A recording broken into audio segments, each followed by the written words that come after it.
काम है यहाँ? मरने के लिए आए हो? घर वालों को पता बताओ वरना मुर्दा कौन उठाएगा? ये देखी है तलवार। ओहो, तुम लोग मशीन गन की तरह तर तर तर बोलती चली जाओगी कि कुछ मेरी भी सुनोगी? अजीब औरतें हैं इस गांव की। क्या? दो आंखों वाले अंधे हो? हम तुम्हें औरतें नजर आती हैं? हम नौजवान लड़कियां हैं। हाँ हाँ, जवान लड़कियां हैं। हाँ। अच्छा भाई, तुम मेरी बहनें हुई बहनें? अब बनी कुछ बात। आप कहो भैया जी, कैसे आना हुआ? बहन जी, दरअसल बात यह है कि मैं पास के गांव से आ रहा हूं और धर्मराज जी के बारे में कुछ जानना चाहता हूं। धर्मराज जी के बारे में?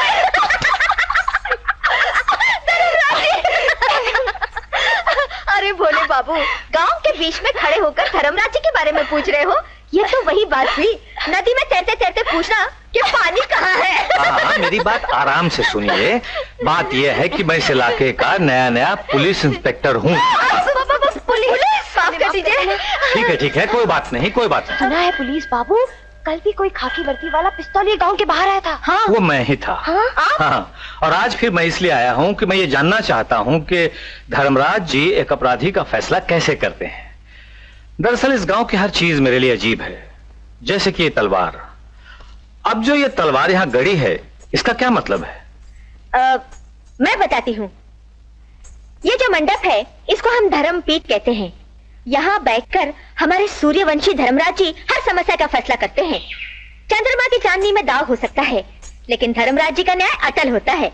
अपराधी उनके अपने घर का हो या पराया, उनके फैसले में कभी खोट नहीं होता। आज तक हर छोटा बड़ा उनके फैसले को पत्थर की लकीर मानता है। अगर किसी ने ना माना तो फिर ये तलवार और उसकी गर्दन। हाँ।